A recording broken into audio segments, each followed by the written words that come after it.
I'm sitting here this morning with a mix of emotions. Many of you have come to expect my occasional rants, but I hope today you listen to what I'm about to say and understand that this is a plea, not a rant. I sit in shock and I am both sad and furious. But most of all, I'm searching for an answer. A shooting at a Madden football tournament in Jacksonville left 2 innocent people dead with almost a dozen more injured, stunning the gaming community and inevitably firing up once again the conversation about gun control in this country that has become old hat. It's becoming as American as apple pie and baseball. However, it's not a pastime. It's become a present-day constant.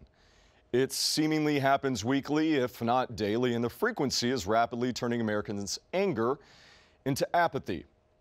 The shock and horror Americans feel, if at all anymore, when these massacres show up on our Twitter feeds fades away quickly because we know tomorrow or next week or next month we will hear and see the same story. The one thing that won't change is Americans' opinion on the matter. Today, each of us will come locked and loaded to this gun control debate. Whether it's at work around the water cooler or from the comfort of our own homes, Americans across the country will be debating what to do, who to blame. People will blame video games. People will attack the NRA and Florida's Mark Rubio, who is probably still consoling the parents of the Parkland shooting. Congress will release statements and do nothing. Some of us will yell and scream until our faces turn blue, but my surefire bet is that all of us will have moved on to something else by week's end.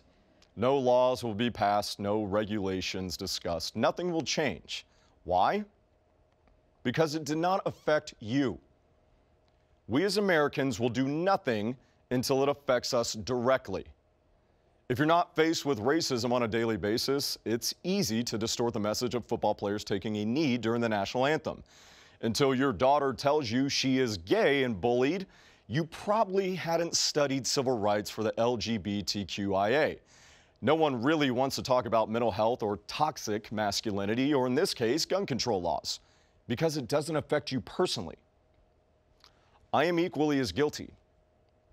Empty opinions are so easy to have from the comfort of your unaffected life. But I am speaking about this today because today I am one of those people who has been personally affected. For the first time, I truly felt shock and horror because I spent my Sunday afternoon doing something I never imagined I'd ever do, calling former colleagues and friends to make sure they were alive. As a former Madden host and as someone who works in the gaming industry, yesterday was the first time the gun control debate affected me.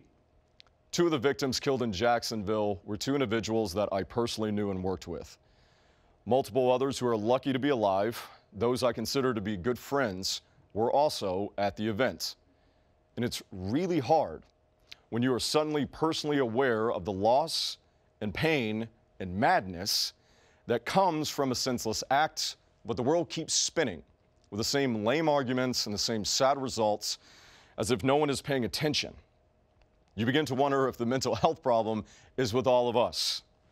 I don't have the answers, just lots of questions.